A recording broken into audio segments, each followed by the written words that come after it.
welcome to the Virgos Guide. You guys know the deal. We are bopping in with episode 2. I think I'm going to start releasing episodes on a Monday and a Friday just because there is so much that I want to cover, so much I want to talk about, and honestly, once a week just at the moment is just too little for me. So we're going to jump in and do 2, and I hope everybody's okay with that, and if not, you're just going to have to deal with it anyway. Um, but tonight's episode honestly was just one that I felt at the moment I just needed to make. It was just something that I was like, I just really feel passionate talking about this. So I'm super excited and I literally cannot wait. But obviously, first, we're going to do a little bit of a wrap up of the last couple of days, what's happened, where everybody's been at. Now, if you follow me on TikTok, you probably know that I covered myself in red paint and plopped my ass on a canvas. And it was the most liberating thing that I have done in such a long time. But I also did the same thing for my titties, and it looked like that character from Ice Age.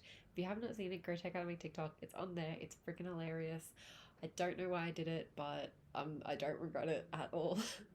Other than that, I honestly just spent a lot of time working on the podcast, kind of spreading it on TikTok, just working on a lot of little things, just trying to get everything up and running. Other than that, I finished that book that I was talking about in the last series, and it was so good. I say I highly recommend it. Again, it's called The Light is a New Black. Yeah, The Light is a New Black. It is freaking amazing. I honestly am obsessed with it. And then I just brought the new book from, I think it's Alexis Fernandez.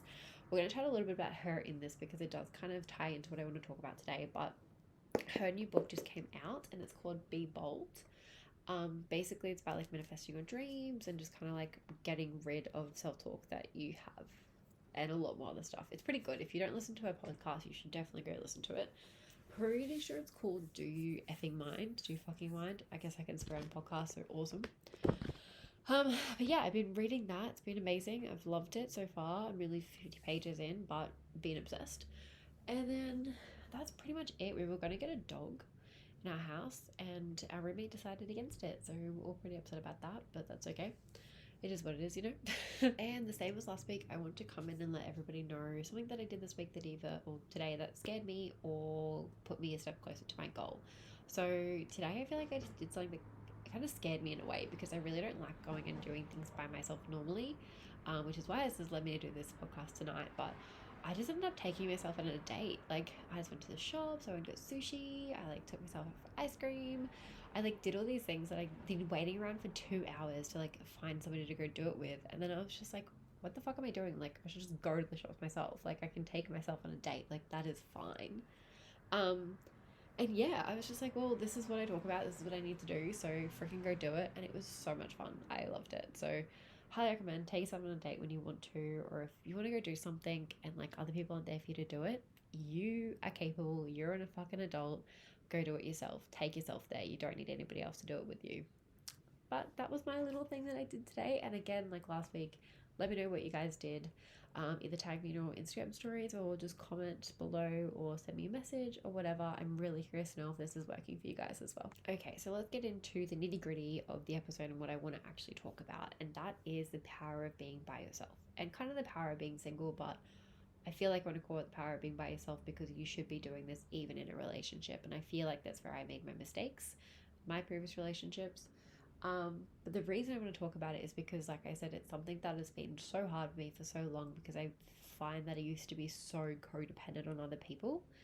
And now coming obviously into being single for so long and just being by myself for so long, not really having my friends readily available because we all live so far away, I've kind of just had to be okay being by myself and like, you know, watching movies by myself or reading or taking myself for a walk. I sound like I'm a dog on a leash, but you know what I mean? Like taking myself outside, doing fun things by myself.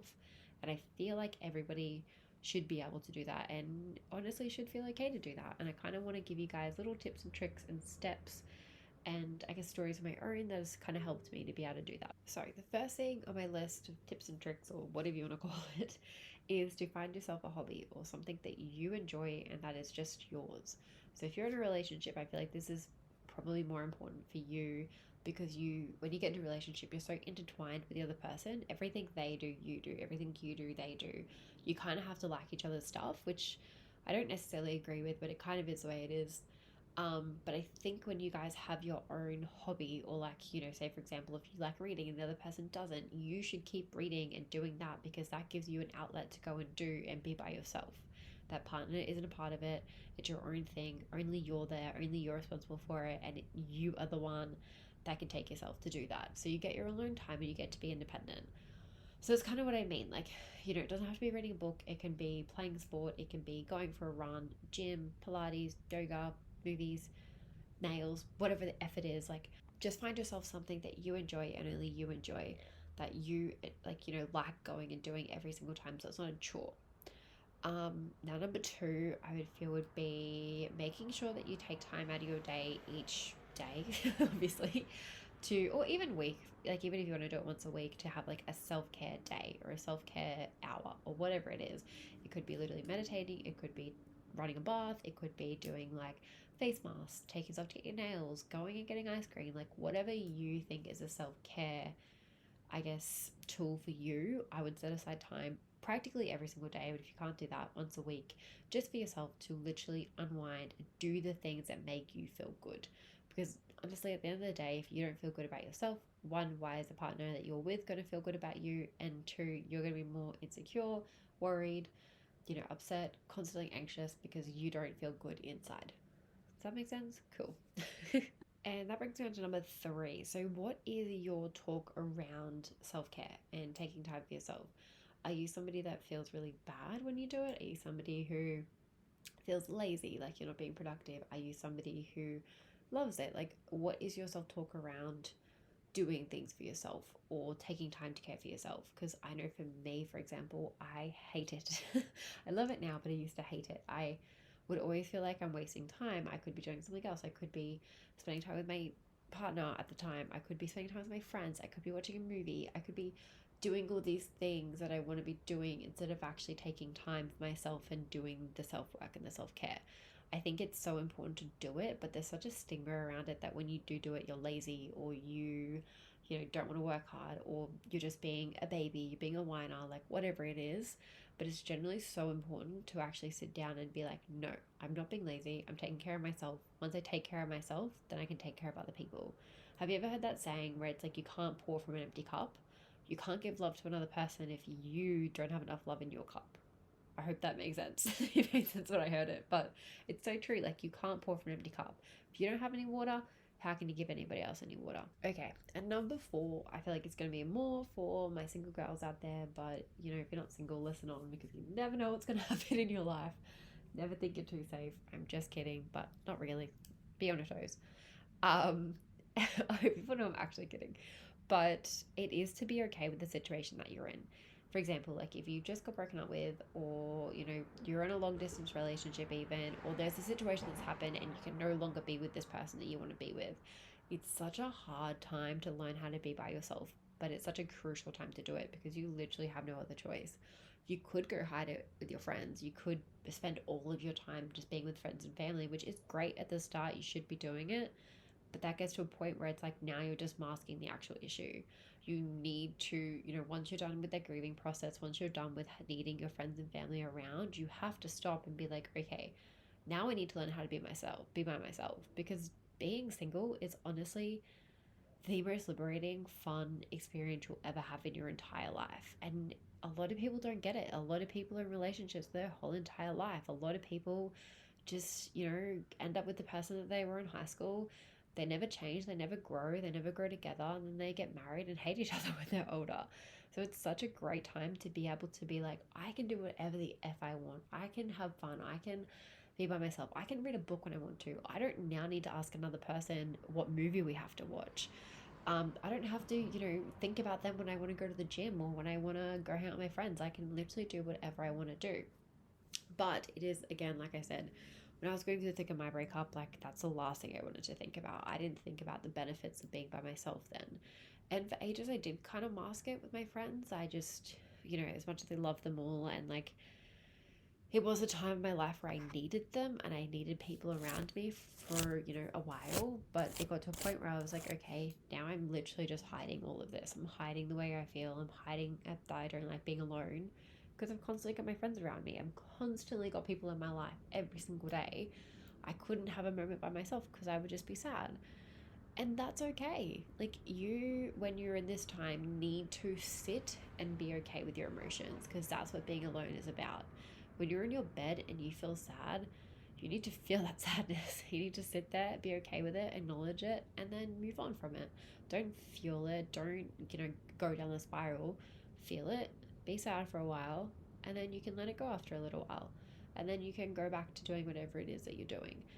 But feeling sad and then calling another person is not gonna make you happy. It might for the immediate time, but in the long term, the long term future, you're still going to be sad when you're by yourself. It hasn't fixed the issue. You need to effing fix the issue. So yeah, that would be a huge number 4 tip, I guess. You need to, when you're single, literally just learn to be by yourself. Write down everything that you enjoy doing. Write down all the goals that you have in life. Write down all the emotions that you wanna, check in on. Like, are you codependent like I was? Are you super jealous? Are you anxious? All these emotions that you can now actually sit down and look at without another person judging you or being, on your toes about it. You can now do this at your own pace. You can literally go to the gym when you want to. You can, fill your time with yoga or meditation or that business that you've always wanted to start. You can literally do anything you want, but you need to learn to be okay by yourself first, because you won't get those things done if you're constantly around people. Hope that makes sense. I hope that makes sense. Now, step 5 is one of my favorite ones, and it's where Alex Fernandez, that's where she kind of comes into it. Now, she makes such a good point that basically your brains have like all these little highways, right? And if you think about learning a new skill, it's kind of like your brain is like doing construction on little highways, and they're building, but they're building slowly. And the more you do it, the closer and closer you get to that highway being connected. And the same goes for the highways that are already there. The more that you don't do that, the more the highways aren't used, therefore the more that your brain is more likely to get rid of them because they're no longer in use. So when you think about like being by yourself and that habit, because it is a habit, if you're not used to doing it, when you first do it, it's going to feel so weird. It feels so uncomfortable, it feels wrong, it feels guilty, it feels all these little things that are in your head. But after a while, that little highway connects, and then you feel kind of good about it, and it just kind of becomes a habit. It's kind of like learning a new skill.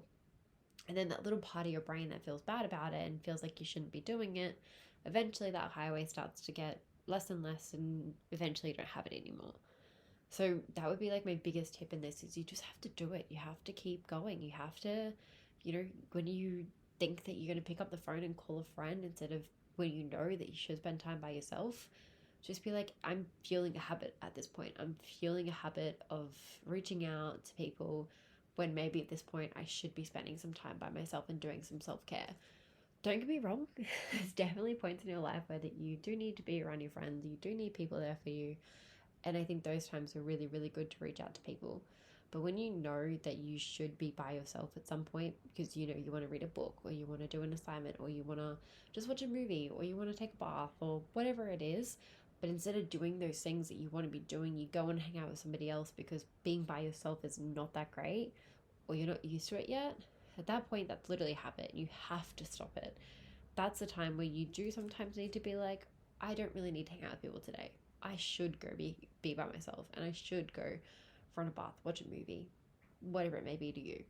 Now, just to summarize, this whole topic is purely for people that maybe have a little bit of codependency, maybe are a little bit anxious when they're by themselves, don't know how to spend time by themselves and want to spend time by themselves. It's not for people that, maybe are going through a hard time, and well, it could be for you if you obviously want to do that, but I'm not saying that, if you're going through a hard time and you feel like you need the support of your friends and family, don't reach out. Obviously, reach out if you need your friends, you need your family there to support you.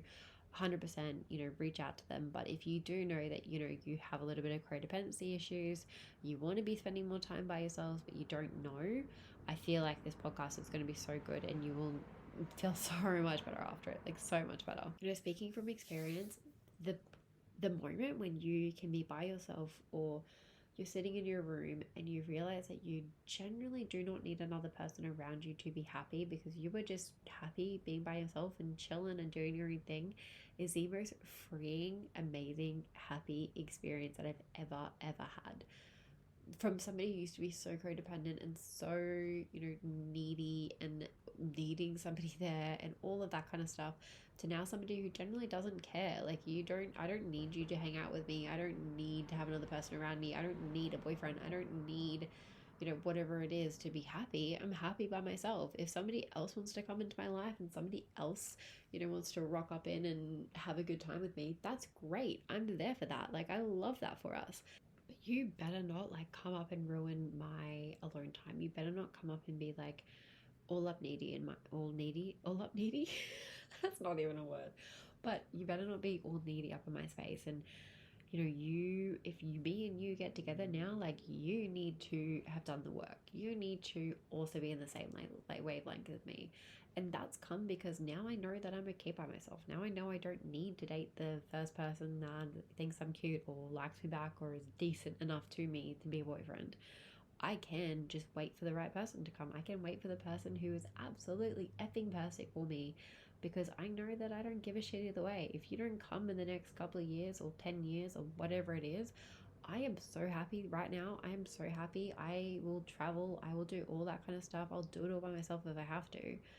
But if that person comes in, also fucking amazing. And that also just comes from being fucking happy by yourself.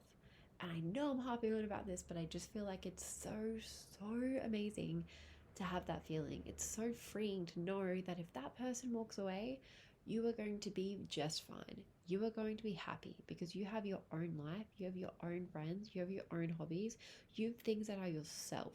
And I didn't have that when I walked away from my breakup. I had none of it. Everything that I liked, he liked. Everything he liked, I liked. Everything I did in my day was about him. Everything I thought about was about him. I didn't have my own individuality. And I really hope and wish that no other person goes through the same feeling as I did. Because I hope that from this, everybody is okay being by themselves and everybody's okay being an individual in a relationship or out of it, and they have their own space. That's why I'm being so freaking crazy about this, and why I was so fucking excited to do this podcast tonight. I literally am still in my dress that I went out in, and I had to jump on and do this because I just felt the need to. So I feel like I'm going to wrap that up there. I hope everybody liked it. I hope it wasn't too jumbly. And I hope it kind of got to the point. Let me know if you guys do watch it. Tag me in any stories or anything like that. I'll post it on TikTok as well so you guys can have a look. But I hope everybody has an effing fantastic weekend. You all get drunk as much as I'm probably not going to because I'm going to have sport. But I hope you guys will have a fucking good drink for me and have an absolutely amazing time. Bye.